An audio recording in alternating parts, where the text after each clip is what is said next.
Premières impressions, ce nouveau C5 Aircross hybride de 145 chevaux affiche avec sa nouvelle calandre force et robustesse. De fait, pour le segment C, elle représente avec notre essai tout ce que le consommateur recherche.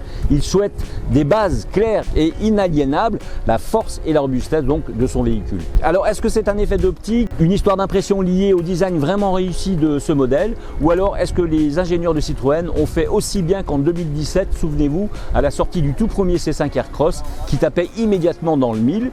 Confortable, spacieux et particulièrement abordable, le Citroën cochait alors toutes les cases. Deviendra-t-il aujourd'hui une référence en termes de fiabilité et de maturité? Voyons ça ensemble ce matin.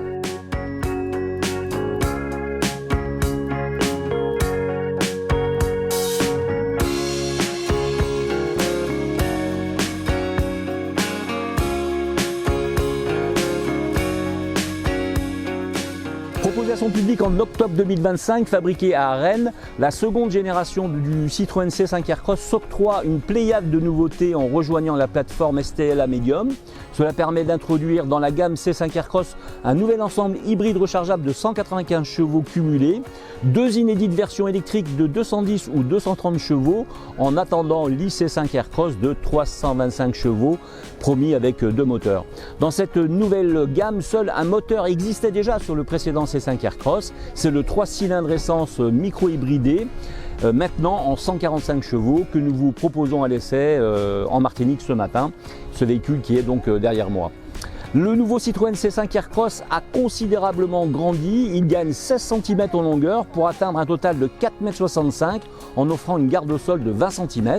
À titre de comparaison, pour sa longueur, cela rend le C5 Aircross 5 cm plus long qu'un Toyota RAV4 pour exemple.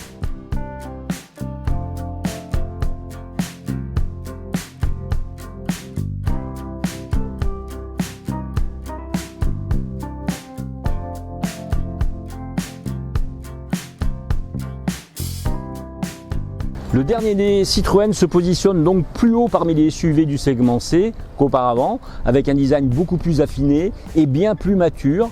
Les rondeurs de la première génération laissent place à une silhouette musclée, tendue, où chaque ligne semble sculptée pour imposer sa présence. La nouvelle signature lumineuse à 3 points immédiatement identifiables dans la famille Citroën donne au SUV une signature unique sur la route.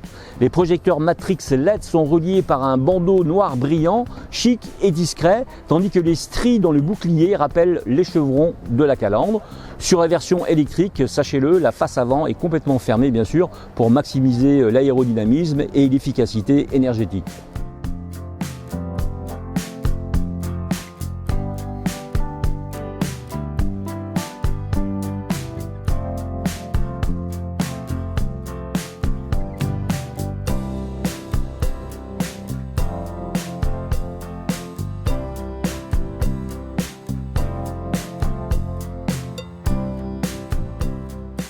À l'arrière, le SUV se fait spectaculaire. Un bandeau noir brillant court horizontalement et souligne un haillon vertical pensé pour maximiser le volume du coffre.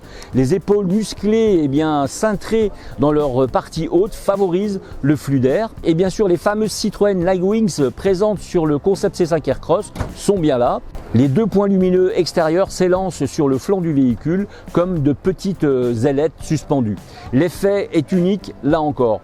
Mais tout cela n'est pas que simple esthétique, mais imaginé pour améliorer l'aérodynamisme grâce à une section creusée et aux déflecteurs qui canalisent le flux d'air.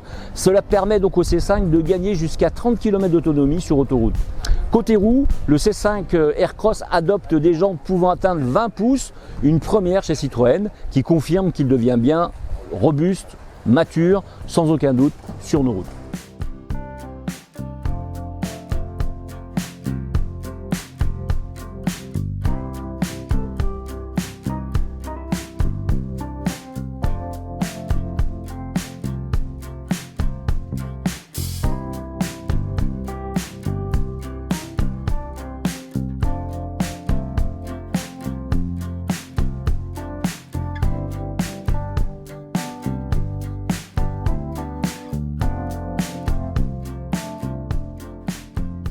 Fidèle à son ADN, Citroën soigne particulièrement le confort à bord. On retrouve l'esprit lounge de chez Citroën. Les nouveaux sièges Advanced Comfort qualifiés de sofa reçoivent une assise généreuse en mousse épaisse et une partie haute enveloppante. À l'intérieur, l'expérience prend une toute autre dimension. Les matériaux, les tissus, l'agencement, tout rappelle l'aménagement d'un intérieur plutôt cosy où le confort devient le maître mot. La planche de bord s'étire en long, la partie basse est recouverte d'un tissu moussé de haute qualité qui se prolonge jusque sur les panneaux de porte et les sièges créant une atmosphère homogène et chaleureuse. L'éclairage d'ambiance étendu produit 8 couleurs différentes, une première chez Citroën. La garde au toit est généreuse, les jambes ne manquent pas de place, sachez-le. Les grands gabarits n'ont pas été oubliés avec une garde au toit au rang 2 qui gagne 6,8 cm par rapport à l'ancien modèle. Le coffre, lui, reste une référence. Il offre jusqu'à 1668 litres une fois les sièges rabattus ou 651 litres avec les sièges en place.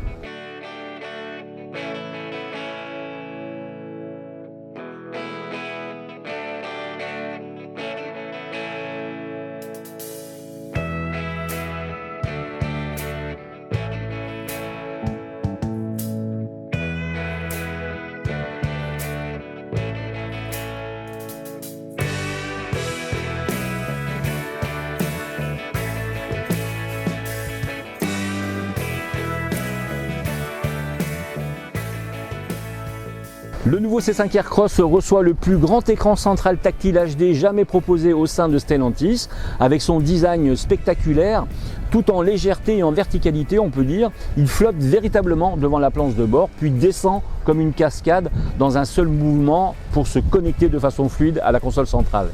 Le nouveau Citroën C5 Aircross reçoit la dernière génération du système d'infodivertissement Citroën, intégrant une navigation 3D connectée et un système auto complet. L'intégration des smartphones est totalement fluide grâce à une connexion sans fil, compatible avec Apple CarPlay bien sûr et Android Auto. Deux smartphones peuvent être connectés simultanément par Bluetooth. Le système de reconnaissance vocale Hello Citroën est disponible sur ce C5 Aircross. Enfin, tous les nouveaux C5 Aircross bénéficient d'un combiné d'instruments digital de 10 pouces personnalisable, idéalement positionné. Il est complété selon le niveau par l'affichage tête haut, système d'affichage pour projection à travers le pare-brise, en couleur et en grande dimension.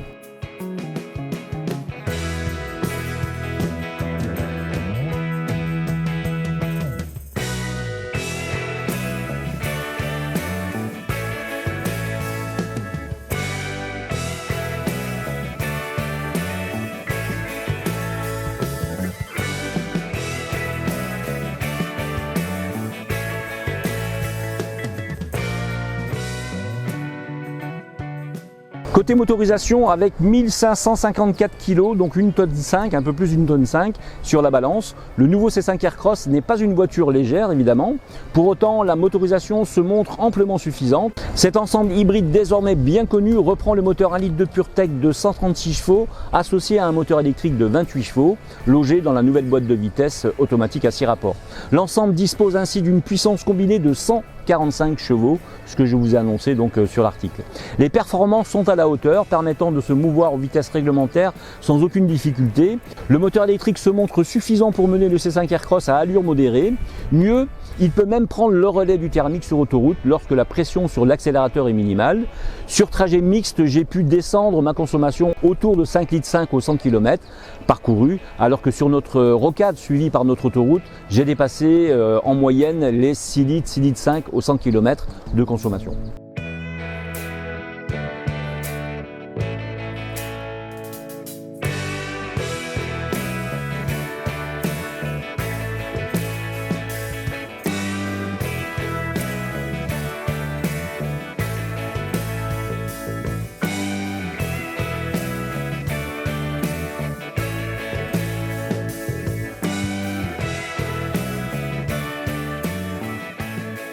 Bien qu'il ne soit pas équipé du train arrière multibras sur cette version hybride, ne disposons donc pas des deux butées hydrauliques progressives, mais d'une seule. Le C5 Aircross hybride profite d'une tenue de route exempte de reproches. Il se montre moins sensible au roulis que la génération précédente. L'avantage des butées hydrauliques est qu'elles permettent aux roues d'être bien ancrées au bitume.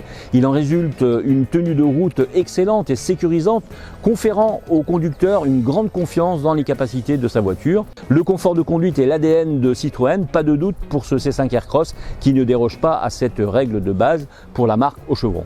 Oui, force, robustesse et maturité sont juste conclusions pour notre essai de ce matin avec ce C5 Aircross hybride de 145 chevaux et ce avant donc le carnaval.